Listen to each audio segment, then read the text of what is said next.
Wait, I'm not sure how to follow this. How do I follow that? How do I follow? How do you... One does not. One does not simply You follow. should probably not include that, by the way. Probably not. You should fade in as he's saying, oh, we should probably not include that anyway, just to mess with people.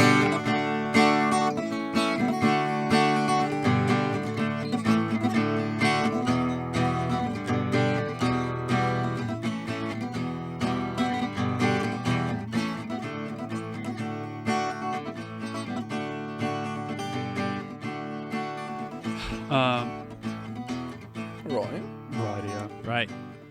Right. Right. So we're See, Audience member. One of the two. mm-hmm. One of the references to the one of the two. The glorious two. Who is not, incidentally, one of the two either of the two that have appeared on the show. No. That number of two is getting bigger. Yes. It's like The two is a larger two. yeah. It's like the value of the two is going into everything except for the quantity. It's just the size of the character. Just the font is getting bigger. Yeah.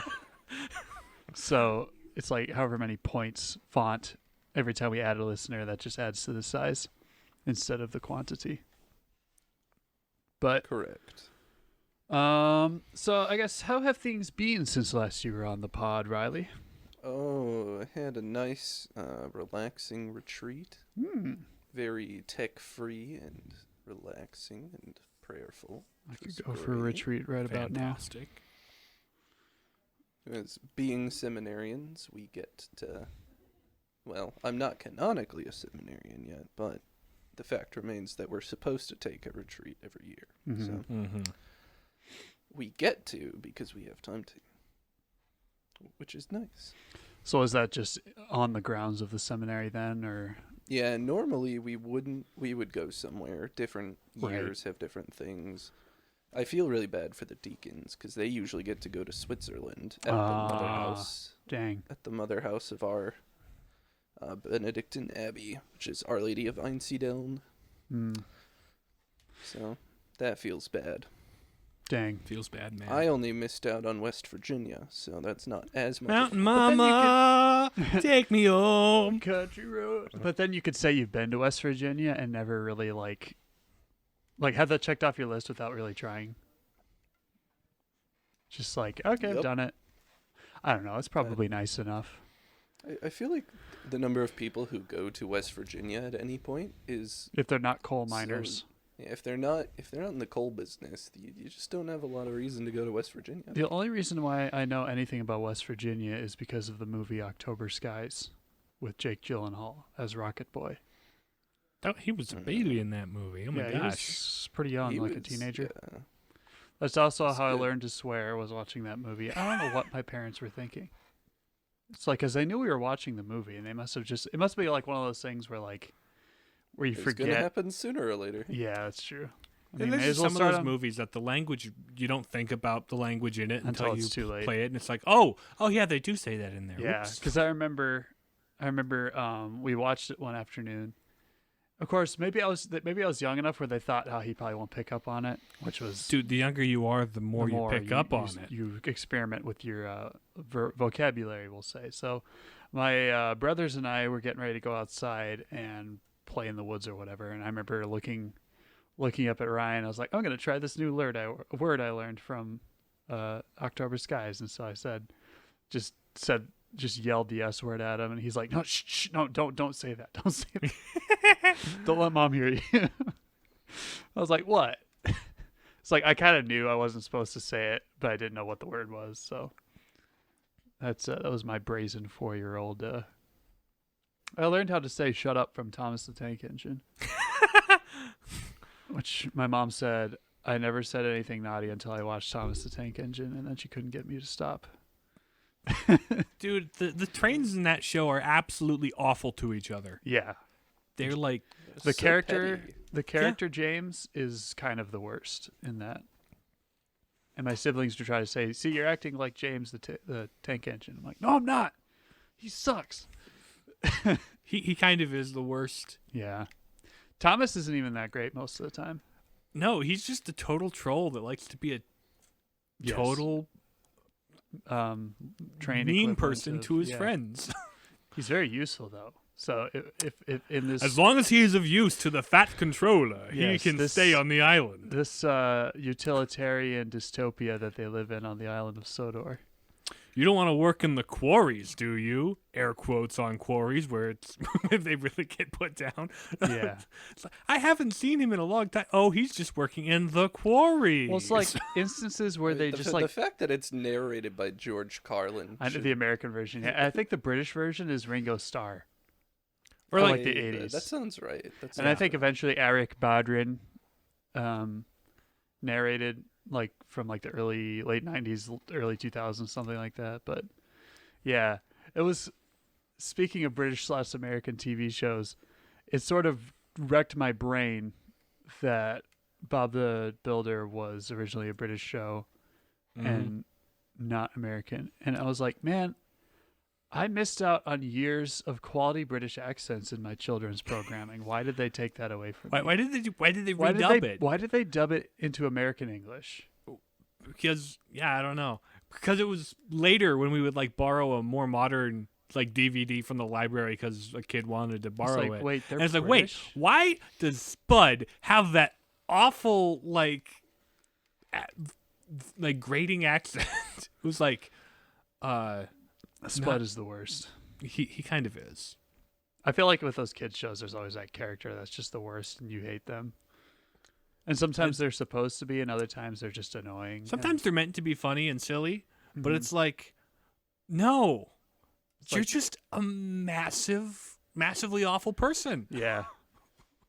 I feel like that was basically the whole cast of Dora the Explorer. But See, they that were wasn't just the like intention. they were all like bleached innocent almost. They're just like all not. Oh, they're not smart. No. It's like, do you see They the deserve the Swiper to steal their stuff. Like half the time. Like just if you're that dumb, you're asking for it. You kinda just thing. have to tell people who were trying to steal your stuff to not steal your stuff, and they won't steal your stuff. I remember even as a kid getting annoyed. See, I think TV shows for kids often think kids are dumber than they are. Because I remember, you know, how like Dora would be like, "Where's this thing?" And then the computer mouse would eventually click on it after a really long, awkward silence. Even as a kid, like, I know you can't hear me. This is a TV. I'm not going to say anything. Just get on with it. You're wasting time. At least Blue's Clues had the good sense to have a studio audience of children telling Steve where things are. Mm-hmm. That must have been weird for the kids because he's just walking around in front of a green screen, and they're just like, I think they must have dubbed it in later or something. yeah, something like that. They might not have all been children. A couple of them might have been 30-year-old women. Yeah, because that was like a lot of the voice actors for like children's characters, like Junior the Asparagus and VeggieTales. Oh yeah. And also Bart Simpson. yeah, I think I watched a video where like the lady who plays Bart was just going around to talking to random people as Bart, and they're super confused. Because she does like manipulate her voice a little bit, but not a ton, which makes sense because like you can't have a young boy be a voice actor on a character forever unless they're just one of those people who's you get lucky and their And voice also, never you changes. can't have a young boy be a voice actor for The Simpsons. Yeah, which has been Right. going for almost 40 years at this point. Is that right? No, Yeah. 30. 30, that's what- 32, I It think. would- this year. It'd be a rotating cast at that point. It would just Yeah. be like a different voice every 2 years. Mm-hmm. Yeah. But speaking of animation, we're talking about a Studio Ghibli film today. No, we aren't. No, we're Huh? not. That was last That was week. last Oh, week. what am I talking about? No, Where- no. where- where's your headspace? Dang it, my brain. Just roll the intro. We're the Palladium Papists. I'm James. I'm Nathan. And I'm Riley. Hey Riley, what are we actually talking about? Another this week? anime. We're talking about a Studio Bones production Okay, there we called go. Mob Psycho 100. I don't know why I was still on this. Maybe it's I think because it's because you I bought. picked up Princess Mononoke So that was earlier on my brain. yesterday. So 'cause I'm like, I like that one a lot. We haven't should watched watch it at some yet. point. But Yeah. I haven't seen it. But anyway, yes, we're talking about Mob Psycho 100. Yes. Yes. So, Mob Psycho 100 is we're covering the anime today because that's all I've The most pastorally consumed. friendship oriented show you'll find in the anime world. I don't know. if That that's may not be totally entirely but- accurate. It but- depends. But it's not inaccurate, I guess. No, but So the show focuses on an 8th grader from Seasoning City, a fictional city in Japan. Mm-hmm. He attends Salt Middle School. His name is Shigeo Kageyama. His nickname is Mob. In Japanese, it's like Mob, which means like side character. So the whole like ethos of this guy is that he's very he's very forgettable. You don't notice him. He doesn't stand out. even his design, like character design, is very plain. Mm-hmm. Yeah, he's just like bowl cut, Flat, blank eyes. Blank expression. Yeah, Just kind of deadpan voice intonations. he talks like this all the time. Has no movement in his voice. So he's just like this. He's not very noticeable. But Mhm. the thing about him is that he happens to have incredibly strong psychic powers.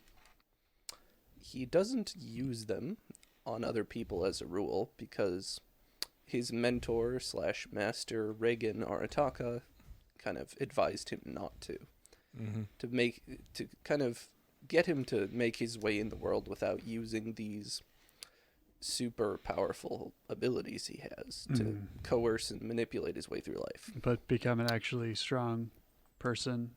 in terms of his character Mhm. rather than his powers. Now, the thing about Reagan is that he is not an actual psychic. He claims to have spiritual powers and claims to be able to see evil spirits and all that stuff, but he can't. He's just a con man that uses Mob to do the work of actually exorcising evil spirits, which is kind of what He's got sort of a consulting service he's got set up. Mhm. He offers other services as well. He has some things that he can actually do, like offer massages that make your shoulders feel free of weight so that all the things that are weighing you down can be released. It's like, oh, you Or- have an evil spirit on your shoulder. Help me exercise that real quick. Or they'll send him a cursed photo and he will remove the evil spirit from the background using Photoshop. Yeah, so he has various skills like that So that enable him to provide genuine services for people. So he's not like a total scummy con he's not man, cheating. But most of his people. skills are verbal, just being able to Yeah. out-talk people. He's Yeah. a people person. He's a talker, and He- so he- he's kind of like a really good mentor for Mob. And a good judge of character, despite not having the most honest character himself. Although his shtick is like, he doesn't cheat people. Like he, at the end of the day, helps them in a way that maybe they don't quite understand is what's or actually didn't know going they on. needed. Yeah. Yep. Now, when there's actual evil spirits involved, he needs Mob to help out with that. Mm-hmm. But Mob is an Esper, which there's only select people with psychic powers in the world. yeah, this is not a very common thing at all. Mm-hmm. Mob at the start of the show doesn't know anyone else who has them. Mm-hmm. So he's just kind of chilling in middle school, doing middle school things. With Joining his job on the clubs. side. Yep, that it's his side job, and he kind of gets recruited to join the telepathy club because someone finds out he has these weird powers, and then because the telepathy club's about to be dissolved because they don't have enough members, Mm-hmm. and he decides, I don't really want to. I want to join the Body Improvement Club, who are trying to take over their room in the school, the telepathy club. So he kind of wants to be popular. He doesn't want to be a nobody anymore. And he wants to get physically stronger Mm-hmm. and discipline himself to become a better Be person. able to stand up for himself but not use his powers on people, that sort of thing. Mm-hmm. Yeah, so of course he immensely struggles with that. Like, he has never done exercise and is sort of like a frail kid to begin with, so Mm-hmm. he has a monumentally hard time, but despite being extremely buff and intimidating, the Body Improvement Club are all nice bros. Total Mhm. bros. They're just Gentle total giants. bros. They're very encouraging him, and they're just nice guys. Wow, that's a new record. Keep that up for another couple years, and you might be at the level of a normal middle schooler. This show is funny, by the way. Yeah, it's very humorous. I guess another note, on Mob is the reason why he found Reagan was because like he was sort of struggling to figure out how to use his powers and like develop as a person, and so he saw that Reagan's sign was like, expert in evil in psychic Spirits stuff or and whatever. Such. Spirits and Such is the name of his consultation office. Mm-hmm. So So he he goes figured into the Reagan would- consultation office asking if he can help him out, and Reagan's like, "Oh, this kid's super powerful. Maybe we can help each other out."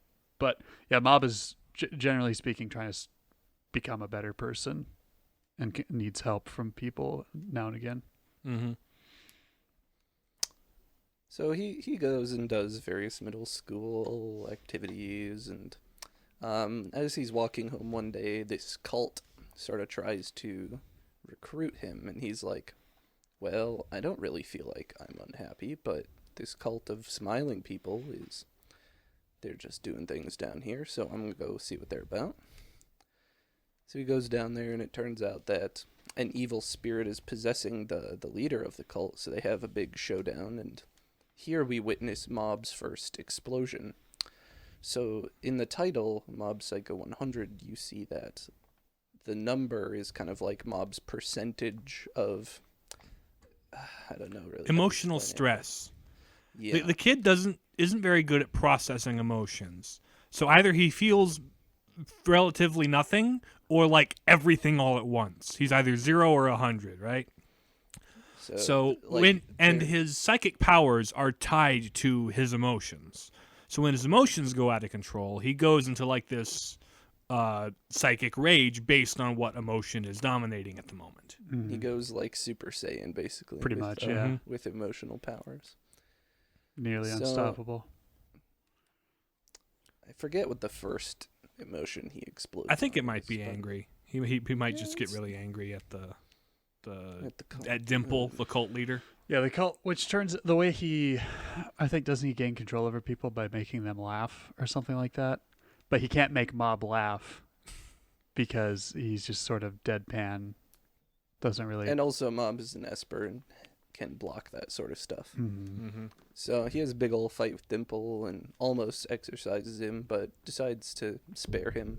But And Dimple makes him kinda- into sort of a very weakened version of an evil spirit. Yeah, so Mhm. he's just a little floaty green ball that follows him around and does what he tells him to. Mm-hmm. Because Dimple is all in it for power, right? He wants to control people. He wants to like rule the world eventually. And so after not getting almost killed by this kid, he's like, "Hey, if I stick around this kid, maybe I could eventually make him do what I want him to do. So I'm gonna stick around and bug him until I can get to use his powers." So that's why Dimple's following Mob around now, just kind of as his weird sidekick. hmm So after this, Salt Middle School gets into a bit of a gang war with Black Vinegar Middle School. Mm-hmm.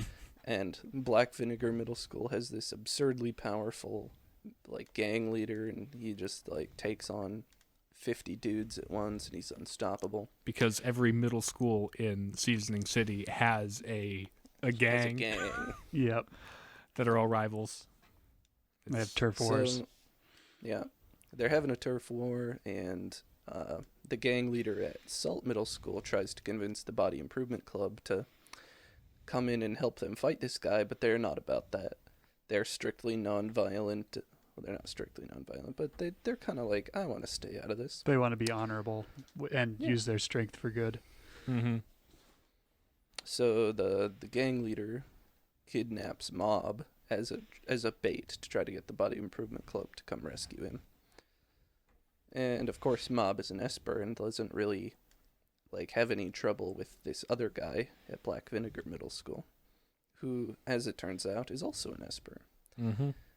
And Teru is the guy at Black Vinegar, recognizes that he's an Esper too, and says, "Oh, dude, you gotta fight me so I can prove I'm the best there is." And he's like, "Yeah, but I don't use my psychic powers against people," said Mob.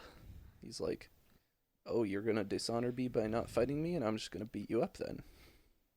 So he proceeds to try to beat Mob up. Mob has another explosion, kind of basically blows up the entire middle school and All of his hair. Beats the Yeah. crap out of this other Esper in his He like blind rage. Mhm. Because Beats like up Mob Terry. tries really hard to like not explode and try to keep himself from hurting this other guy. But at the end, like he just can't take it anymore, and so he goes full Psycho 100 or whatever. Mhm. So Teru is very humbled by this experience and like leaves this bald patch on top of his head. Being punched into the sky and getting all of his clothes blown off in an explosion kind of has a way of bringing you down to earth, one Mhm. might say. Yeah, and afterwards Mob kind of rebuilds the entire school after He's having regained exploded it. consciousness, basically. Yeah. So, almost as if nothing happened. And Teru comes back later and says, "Hey, you taught me a valuable lesson about being humble and stuff, so I'm going to be like you." While also wearing a ridiculously tall wig. To compensate Yeah, for to the bald compensate. spot. It's It's really like a 3-foot tall wig. it's such a great visual. It's- Mob's younger brother, Ritsu, is a bit more put together. He's a popular kid. He's well liked by a lot of people. He has his stuff together. He's on the student council and all that. Mhm. But he's also been secretly jealous of Mob's psychic powers. And feels a little bit So- threatened by him. Yeah, maybe a little bit. So Dimple sort of worms his way into Ritsu's mind and helps him kind of awaken his own powers, and this causes the ire of an organization called Claw to be alerted, and they decide to kidnap. They're trying to kidnap Mob, but they end up kidnapping Ritsu on accident because they're Mhm. both Kageyama, so they don't know that he's not the one they're looking for. And so Mob goes and gets all of his psychic friends to try and go rescue them. Mm-hmm. Right. Because like Ritsu had been hanging out with like there's this rich dude who's trying to get people with psychic powers to like awaken and realize them, and so Ritsu's been going to this place and hanging out with these people who have like sort of mild powers and such. Mhm. And this attracts the attention of the Claw, so because they're working on collecting psychics from all over the world into this organization. Mhm. So that they can take over the world. Mhm. Right. So Mob goes to rescue them, fights a bunch of their guys, and eventually at the end, Reagan kind of cons his way into the building by pretending that he's the leader boss. of the organization, Mm-hmm. and basically comes and tells all of these really powerful Espers that they're just clowns and they need to get their life together. Mm-hmm. It's just this great moment of him just like, you guys are so detached from reality. What you're doing here is you're literally beating up children here. Mhm. Like, what are you doing? And Now- they're like, oh gosh, Well, what our happens entire is lives. Mob is about to go full psycho because he's like, I don't want to have to use my powers to protect my friends, but it doesn't look like I have a choice. And then Reagan sort of just like slaps him and is like, you just run away. You don't have to fight.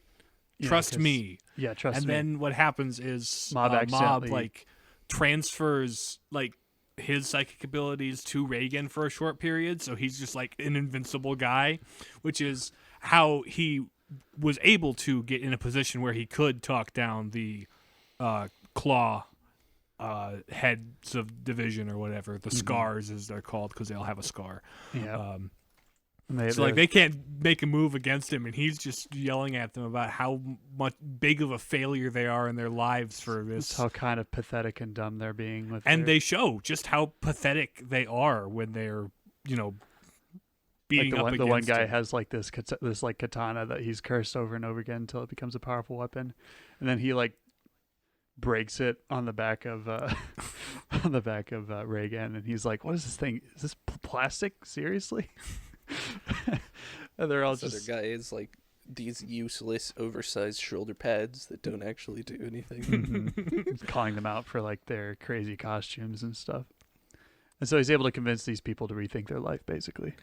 You want to go home and rethink your life. And there's this one who refuses to give in, and so he has to defeat him with like the plague mask or whatever. Yeah. So kind of that's, where season that's one the end of ends. season 1. And so, And A lot of other little stuff happened, but yeah, Mob that's sort of learns a just lesson it. too in this whole experience. And that he doesn't. When backed into a corner, even when backed into a corner, he can still choose not to harm people Mm-hmm. and not rely on his powers to get him out of nasty situations, but rely on his friends like Reagan and the others to help him preserve his integrity. And that's sort of the end of season 1 right there. Mm-hmm. And season 2 is kind of starts off with some more jobs, just kind of doing random stuff. They like remove For a Reagan. spirit from like some gardener's field Mm-hmm. hmm and stuff. Get paid in vegetable seeds. Oh yes, this will be important later. This is a surprise tool that'll help us later. And they exorcise this really, really powerful evil spirit from a girl who he'd possessed. He's kind of like the most powerful evil spirit who's ever lived, basically. Mm-hmm. Or Right, he used to be a psychic. whatever it is that evil spirits exist. I don't know if you can call it living. Right. Yeah. Well, because like this guy's deal is he used to be a human who uses psychic powers for good and stuff like that, but then like he wasn't able to save his mother from dying of like a terminal illness. And so he's like, all right, screw this. I'm done being good. I'm going to start using my powers for my own personal gain. And so he just becomes like the most evil power because he like absorbs evil spirits into himself instead of exercising them and like uses their That power makes to him become- more powerful, but also makes him more evil. Mhm. So And so And he he eventually has this plan to absorb a ton of evil spirits and kill himself so that he becomes a vengeful spirit when Mhm. he dies. So this guy's pretty messed up, yeah, and Yeah. Mob has to deal with him, and almost doesn't make it out, but manages to win with a little help from his friends. with a little help from his friends. And one of the former Claw members absorbs the guy. They Like just captures eat. him in a jar. Yeah, Because he's- his thing is having like pet evil spirits to do his dirty work. He's like Mhm. got a bunch of, that's his thing. Mhm. And then some more Mob middle school stuff, just kind of like running a marathon and Not all really that finishing. kinda Trying to impress a standard girl, character trying to development. join the student council, stuff like that. Yep. And then the big boss of Claw kind of catches on and decides to start his world domination plan. So we met his son, Sho, at the end of season 1. He was Just- kind of hanging out in the divisional office. He might have beat up Mob's brother, Ritsu. Ritsu. And Sho is kind of intent on taking his dad down because he thinks that his dad's motivations are wrong and that he's kind of resentful for him neglecting his family over this whole world domination project. Mm-hmm. So he's resentful and wants to take him down. So he forcibly recruits Mob by burning down his house and making it seem like his parents died in the fire. To enrage safe. Mob and make him go Super Saiyan. Yeah, pretty But much. also, but then kind of whisks his parents away, so they're not like they can't be used as leverage against him. Mm-hmm. So he sends them on a all expenses paid vacation all of a sudden to get them out of the way. But Mob doesn't know that, so he thinks his entire family has been like decimated. Yeah, he's about to go all 100 on everybody in sight, but then Dimple's like, "Hey, let's stop. I think this is a fake. Let's go talk to Reagan first." And he's like, Mhm. "Okay." The city's kind of under attack, like from Claw. They're wreaking havoc and all that stuff. Mm-hmm. Because they have more evil espers that they're So using. yeah, eventually all Mob, Ritsu, Dimple, Reagan, and several of the Scars from the Who original now follow season 1 of follow Claw. Reagan as their leader. Yeah, 'Cause they he's- all meet up in this time of crisis to plan their in this little saving hideout the city place. thing. The rich guy's little bunker. Mm-hmm. Yeah, because the kids he's been training are also with them. So And so the leader of Claw is sort of holed up in this tower in the middle of the city where he's, using as his base to take over Japan and then the world. So, and he's got like this collection of really powerful espers he's sort of manipulated into being like his core team, including this one blind guy who can teleport. So he's super dangerous. then the guy with the umbrella. Mm-hmm. Yeah. Umbrella Man is a very interesting character. We'll Talk about him later. in his final battle. Yeah. But The crew the just squad kind of goes and fights all these really powerful guys and sends Mob and Show up to fight the big boss. And mount the this. big boss man is kind of like been plotting this his whole life because he's always felt he's superior to everyone because of his powers, and he kind of is in a way because he can assert his will through his power basically all the time. But he's also kind of like just this cold, emotionless, sort of repressed kind of guy, and world domination has been the only thing he's ever thought of. And he's been sort of like repressing his emotions for 20 years, which has given him this extremely large stockpile of psychic power, which is like frighteningly powerful. Mob has a very hard time dealing with it. And Reagan shows up again as they're fighting. He quickly realizes that this tactic isn't going to work again like Mhm. it did with the Division guys, because this dude's on a completely different level. Mm-hmm. Mob has a big confrontation, and he eventually, I don't know, It's a wacky psychic convinces- battle. yeah, it's a big, wacky, giant, Explodey and building flying everywhere kind of battle. yeah, that kind of. But after a certain point, Mob comes to a realization that it's like, oh, I'm actually not I'm not being all that much better than my opponent. I'm just 'Cause he fighting has the fire with opportunity fire, to finish him, and then he's like, I can't do this. which seriously confuses Claw's boss man, Mm-hmm. who they end up. Well, because he's been beaten up so much, like he's basically about to have a psychic explosion because he can't contain his stockpile of power anymore because he's Mhm. been weakened. And so Mob's like, It's gonna explode and destroy the whole city, so Mob stays to like shield everyone from the blast. because his friends can't get away in time out of the blast Mhm. radius.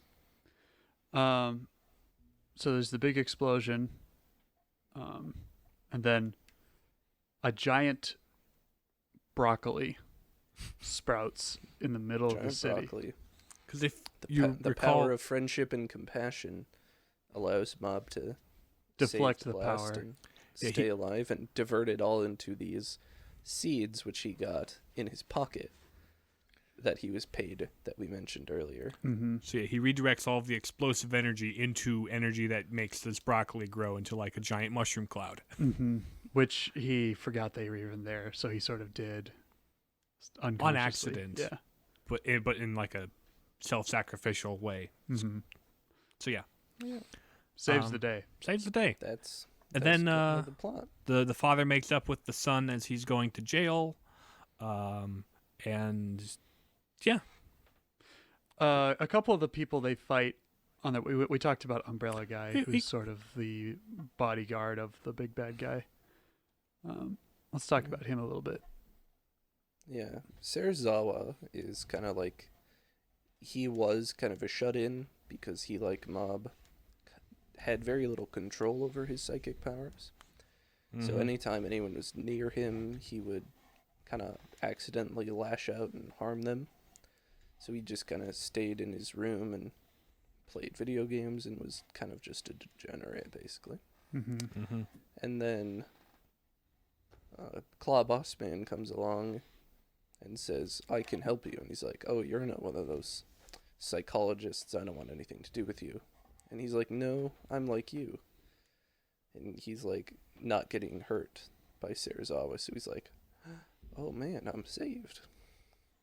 So Claw Boss Man kind of teaches him and gives him this umbrella that says, you know, whenever you have this, imagine it's like I'm with you. Imagine you're in your room. Yeah, imagine you're in your room.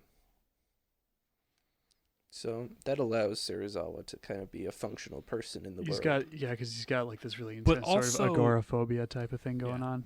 He's a functional person, but he's also very much under the thumb of the Claw Boss Man, because he didn't free him, he just moved the cage. Mm-hmm. Yeah. And of course he's very grateful to Boss Man, so he kind of does what Boss Man wants. And As a debt of doesn't gratitude. to him. doesn't realize he's being manipulated into doing things he doesn't really want to do. Mm-hmm. And Mob, on his way to fight the big bad guy, sort of He talks sees to him. that. He recognizes that. and comes to they come to an understanding with each other. And So when he- Mob sort of shows him, like, you don't have to fight for this guy. Like, you can. He's asking you to hurt people, and you don't want to hurt people. You should realize that that's wrong. Mm-hmm. And so at the end of the show, kind of in the end credits, Serizawa comes to work for Reigen. His business is kind of escalating, and it's more than a part-time middle schooler can handle. Right, Mhm. there was a B plot about Reagan getting famous for his work and then being outed as a fraud, but then Well, Mob saves him and Mob quote-unquote proves sort he's of real. they have like a little bit of a falling out because Mob feels like he's being used. Yeah, because he's trying to live. He's just trying to be a normal middle schooler, and have fun with his friends and stuff like that. And Reigen is sort of starting to become a little selfish, and he's like, "Oh, come on, it's just middle school. It's not really all that important. You'll see how dumb this is when he's older." And he's like, "You know what? Maybe you should just be without me for a little while, and I'll have fun with my friends." And so Reigen sort of has like this period without Mob where he's just like sort of rediscovering himself. And he's like, you know what? I can be fine without Mob, but then he goes into like this fit of depression for a while. He's like, I bet Mob's dying to get back with me too. He's probably super sad. And he's just out there having fun singing karaoke with his schoolmates, you Mhm. know. So, but then Reigen kind of comes out of that and is able to sort of make Reconnect with Mob. yeah. And they have a newfound mutual respect. Mm-hmm. So That's that's kind of the sort of a plot of the show there. Yeah. yeah, more or Generally less. speaking. We've covered the big main points. There's some side plots and stuff, but we'll leave that to you guys to watch and Mhm. enjoy. for It's not a very yourselves. long show. It's only 2 seasons. 2 seasons of 12 20-minute episodes apiece. Mm-hmm. So yeah, more reasonable than other shows. It's pretty tightly packed. Yeah, a lot happens. So I guess now Cool that we've thing. covered the Cool stuff. plot, what do we all like about this show? Excellent decisions. Oh yeah. The little Oh, at the blurbs end of the every episode, after the credits, there's like a next time on Mob Psycho 100, and it's narrated by Reagan. So it's being told to you as if Reagan's giving the preview. Mm-hmm. And then at the end of every next episode preview, he tries to get you to buy merch for the show or buy the box set. It's like, ooh, buying the box set? That's an excellent decision. Ooh, watching the finale in real time? Ooh, get the manga. That's a good decision. Except for the one episode where they think Reagan is dead, and then Mob is And narrating it. Mob does the narration. It's such a funny, consistent bit Mm-hmm. that they do every time. And that's something I really like about the show. It's really funny. Mm-hmm. The humor of the show is kind of just deadpan, but also off the wall. Yeah. Like the world of Mob Psycho 100 is inhabited by just the most zany characters in terms of both design and personality. Nobody's really actually normal. Everyone's got this weird quirk about them. In fact, the most But normal. they're all pretending to, or at least trying to be normal and kind of failing at it. Like some people have like these just ridiculously gigantic eyes or like a huge nose. You just look really old for no apparent reason. Even though you're in middle school, why do you have bags under your eyes and a bald spot? And then there was at one point, there's like some really fun visual storytelling too, like where Mob is sort of crushing on this girl, and he's kind, he's in middle school, so he's like super distracted, and I think he's like this girl's asking him to come meet him or something, and so he's in a hurry to get out the door, and Reagan's like, "What's going on?" "Nothing," and then Mob runs into like the door frame and falls down. That's the other thing. His crush. What's his crush's name? Subomi. Sugomi. It's a girl Every who other knows character her. has like this really exaggerated zany arts, like visual design, and his Sugomi, his crush, is like the most Sugomi. generic anime girl design ever, with like the big eyes and the perfect hair and and the soft voice and all that stuff. and when the girls she's standing next to whenever he sees her or pictures her have like vegetables for heads. It's just so Because the only thing he sees is her. Yeah. right, like everything else is like ancillary. It's so good. So the visual identity of this show is really fun.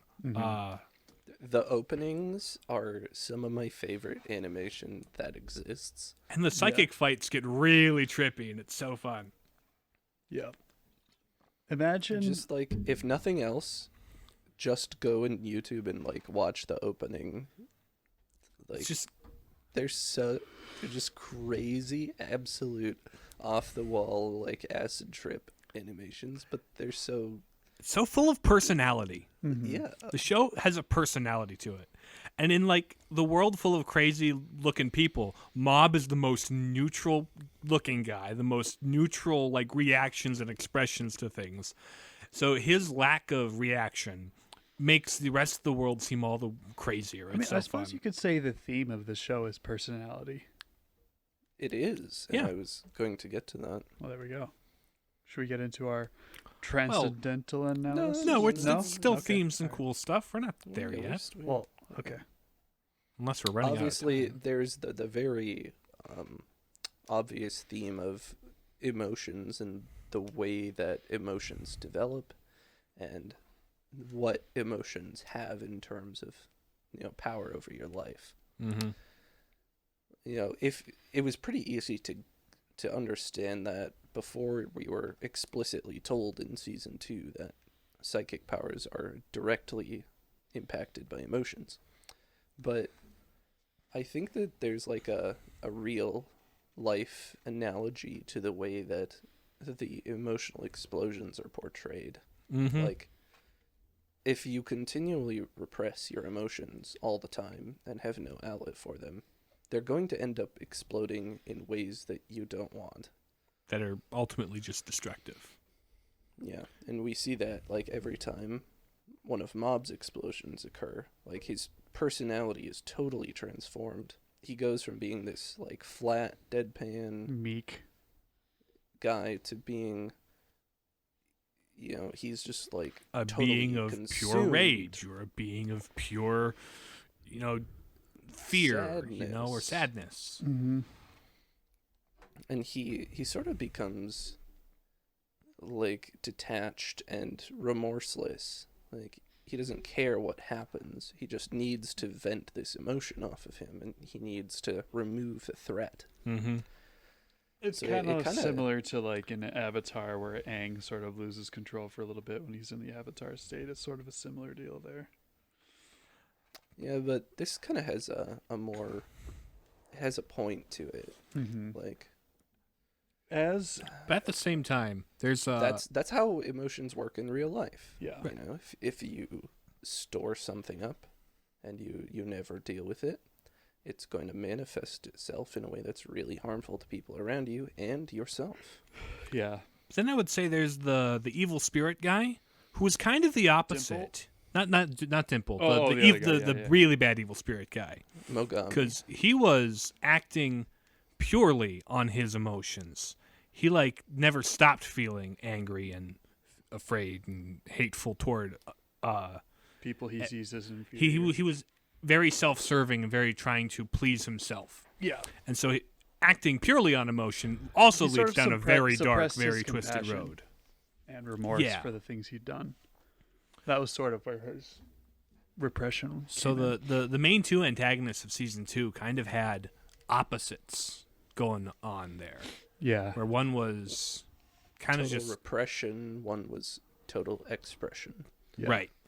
And Mob's thing too, over the course of the show, as like he's doing all these other things outside of his psychic powers to become a stronger, better person, as he sort of becomes more and more, I guess, in touch with his emotions and to an extent. The more he's in control, the better he is at controlling his powers as well. It's sort of reflected in that. And also just having friends, having people he can talk to about his problems and about just life. He becomes more at peace with his life. He starts to develop more of a sense of humor, and he's becoming more of a well-rounded person. He becomes more expressive over the course of the show. Mm-hmm. And It's he's also generally a very, like, even at the beginning of the show, he cares very much about other people. And yeah, he's not necessarily the best at expressing that, but Mhm. he's deeply empathetic and yeah, cares about what other people think. Yeah, he very much feels things. He just doesn't show it or mm-hmm. express it in a healthy way. yeah. And I think this kind of emotional maturity is what makes Reagan such an impactful character. Mm-hmm. Mm-hmm. Because despite having no psychic powers, like, he's a fairly emotionally mature guy. Yeah. He's very knows- level-headed. Like, He knows how to handle, he knows how to advise Mob on how to deal with the things he's dealing with. Mm-hmm. So he's got this innate, well, maybe not innate, maybe he's had to work for it, Mm-hmm. but this emotional maturity that he's built up. And that's why his, control of Mob's powers is so strong when he gets them temporarily at the end of season 1. Mm-hmm. Well, he's also even though he's a little bit of a trickster, and I think it's implied that Mob kind of knows he's not actually a psychic, but the reason why he still follows him as his master is because he recognizes Reagan's wisdom, and how he's helpful in helping Mob, become a more well-rounded person, and control his powers. And Reagan actually does kind of have some know-how about how the spiritual world works somewhat, if he's really not that equipped to do much besides throw salt at people, I which love never it. works. I love it whenever Reagan's I special love his super moves, the special moves that get a Gut slow punch! down and the screen freeze frames and the narrator's like, salt punch. This is where Master Reagan throws salt at the face of his opponents and punches them.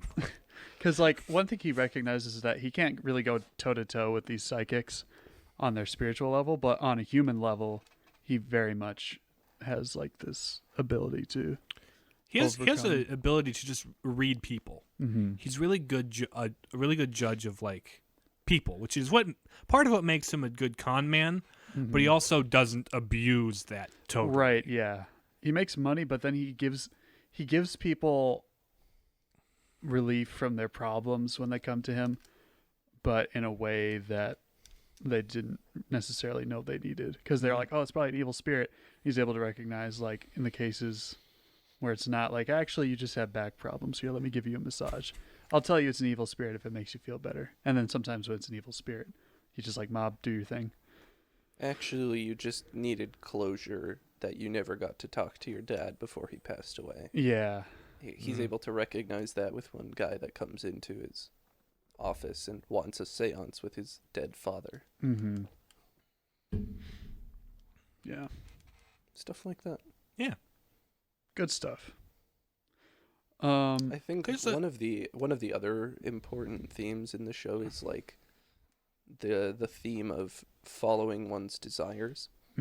Because at the beginning, Mob is kind of content to go along with whatever anyone else wants. He's not very assertive with his own desires. Which He joins a clearly telepathy has. club because the strong-willed club leader is determined to find telepathic people, and so is like, hey, you need to join this club and do as I say. And he's just like, okay. It just causes less conflict for him Mm-hmm. just to go along with it. Mm-hmm. But as the show goes along, people are like getting him to think about what he wants, getting him to consider what he wants to do and actually act on that, which is very, I think, needed for a lot of people, especially in our generation, who There's are a lot kind of like, acedia going around. yes, this is the anti-acedia show. Mm-hmm. I guess we can explain what acedia is briefly. I mean, there's a whole episode on clerically speaking. To succinctly summarize it, it's the inability to desire the good. Mm-hmm. And We just it's Don't care. definitely, yeah, you kind of are just detached from, you don't have a desire to do the good things, don't have a desire to improve yourself, to avoid sin, whatever. And Mob sort of starts out that way. He's very ascetic, but through the help of his friends and other people, he learns to follow his own desires. Mm-hmm. Mm-hmm. He goes from not doing evil to doing good, which are two very different things. Mm-hmm. Which I suppose we're getting about to the transcendental analysis here. So, truth. What is some truth we can glean from this show? I mean, we've been talking a lot about this stuff, but Right. what are some main Like for takeaways? the bullet points? Yeah, what are some main takeaways? People need other people. Yeah. As Mob so kindly informs Mr. Bossman as they're in their final confrontation. Mm-hmm. Mr. Bossman wants to be on his own. He wants to do everything himself. But Dominate Mob the only got world. as far enough to face with him because he met people, because he has a group of people that support him and he supports. Mm-hmm. And Mob kind of started out that way too. He He could was- very well have become this evil McBossman had he continued being the way he was before he met Master Reagan. Mm-hmm. So yeah, people need other people. Mm-hmm. Do You're- as your Your emotions are important is another thing. Right. Address It's them important. and express them in a healthy way. Mm-hmm. Don't let them control you, and don't hide them. Yeah. You have to sort of find the balance between you can't suppress them and you can't just let them go. You have to kind of find that balance between where you need to have healthy outlets for your emotions. Like people and friends to Yep. talk to. and body improvement, Mm-hmm. Mm-hmm. lifting weights and running. Development of virtue, one might say, is a great way to bring your emotions into balance. Mm-hmm. Let's see. Also, with great power comes great responsibility is like another sort of Yeah, that's theme of the show. Yeah. Even if you are really like dominantly good at something, you shouldn't use that to exploit other people and dominate them. You need to be responsible with that ability. and also don't stake your whole identity on that, Yeah. because if you do, you're kind of wasting Yeah. your Your yourself. personality, if your personality And just if consists that of the thing you're goes, best at. if you find someone who's better at that than you, or you Suddenly- find that you lose that ability somehow, like your whole identity is gone. And Yeah. you kind of become a hollow shell of a person. You need to kind of diversify your identity a little bit. Like still have like the most like your priorities, what you identify with, like in the most important things, but then like yeah, don't put all of your eggs in one basket as it were with your life. So to become a well-rounded, more fully developed person with varying interests and hobbies and things you enjoy, and that will make you ultimately a more socially adept person Mhm. and more at peace with yourself. So goodness, what is good in this movie? Chill. Yeah. Hmm. Reagan's mentorship is just, it's good. He's not a perfect man, but he is very astute. He does a lot more for Mob's development than his parents do, certainly. His parents are just kind of like, could you stop bending forks? No bending spoons at the table, son. Yep. There's no spoon. But Reagan is very his advice is always very pragmatic. Mm-hmm.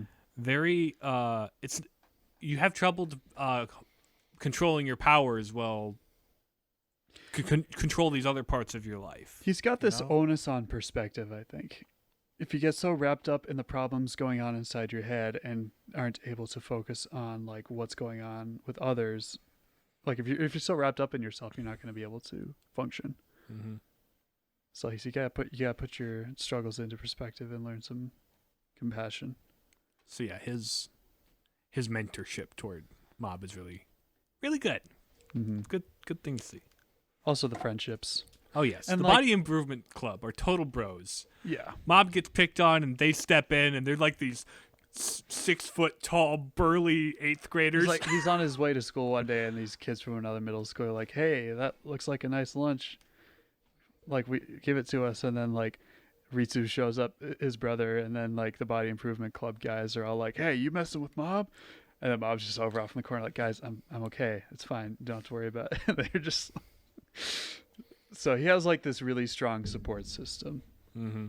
in his life. And it's like that's sort of one way they really bring that out is like in the episode where he wants to run a marathon.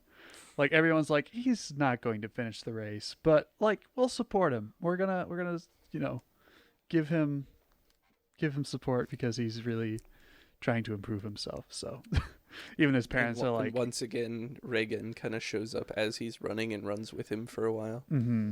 Even though Reagan can't run nearly as far or fast as Mob can because he's been actually But training. he trains up so he can help Mob in the marathon.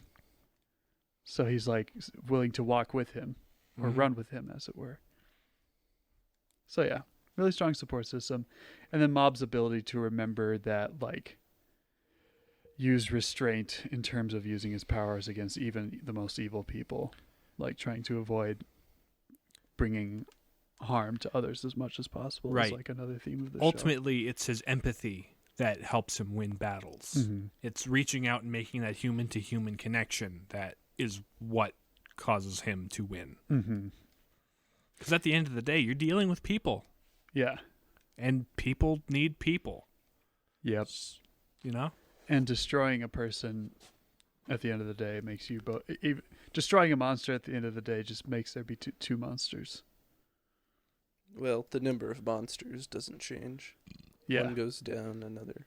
Is that from, what is that from, like Batman or something like that? You Yeah. kill a criminal, and the number of criminals stay the same or something. Mhm. I don't know. I forget exactly how that worked, but yeah. But yeah, that's the gist of it. Beauty. Like we were talking about, the shows, show like is- the animation style is. So fun to watch. Yeah. Imagine. It's very colorful. Yeah. Imagine the fight scene at the end of Into the Spider-Verse, and that's like all the fight scenes in the show. Like that style of like just colors and splashes of energy and just crazy stuff going on.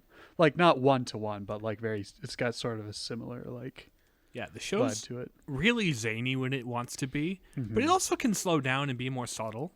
There's like the subtler moments of just like Reagan and Mob walking. Every now and again, like when there's something going on interiorly with the characters, it will like shift over from the regular animation style to this sort of charcoal pencil drawing of the person instead, and like there's little moments like that.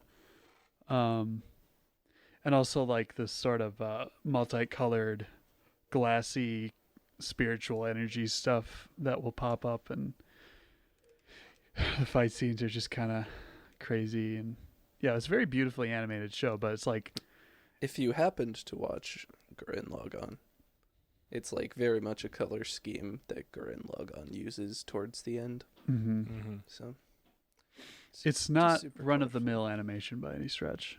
It's very innovative and creative. Brock, Music is pretty good too. I don't know who's banging on what, but Yeah, there's some kind of tapping going on our end. Hopefully it doesn't show Can you in hear the that? recording. Very slightly, I think. okay, it's probably not a big deal. So, Anyway, that's um, about Unity. Unity. What do these parts reveal about the whole?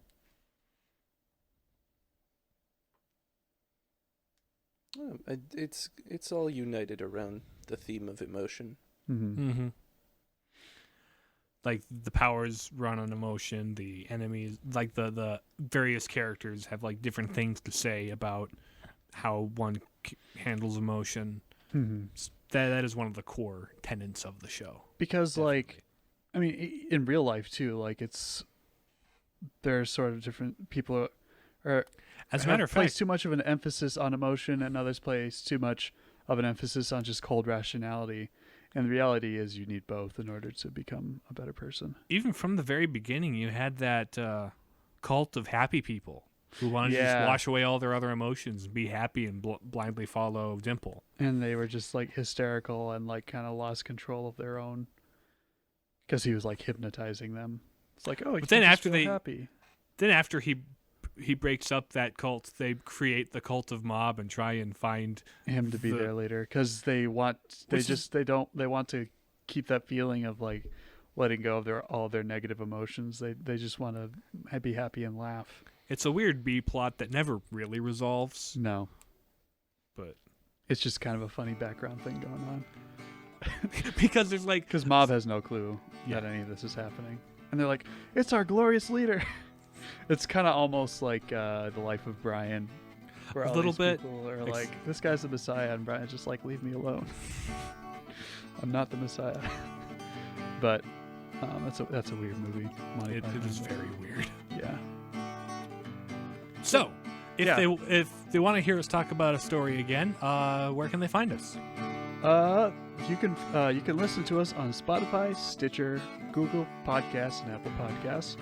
Follow us on Twitter and Facebook at Palapapists. And if you have any questions, comments, concerns, or complaints, or suggestions for future episodes, email us at palladianpapists@gmail.com. Thank you for listening to the Palladian Papist Podcast. We'll be back at her again next week with more content. And we're not going to do the third anime in a row, don't worry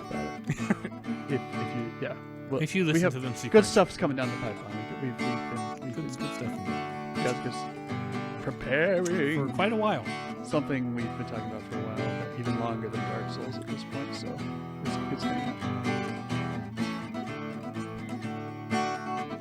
And it's the what? Gonna be the 50.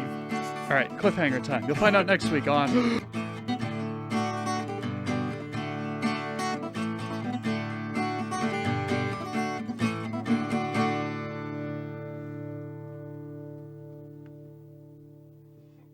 Also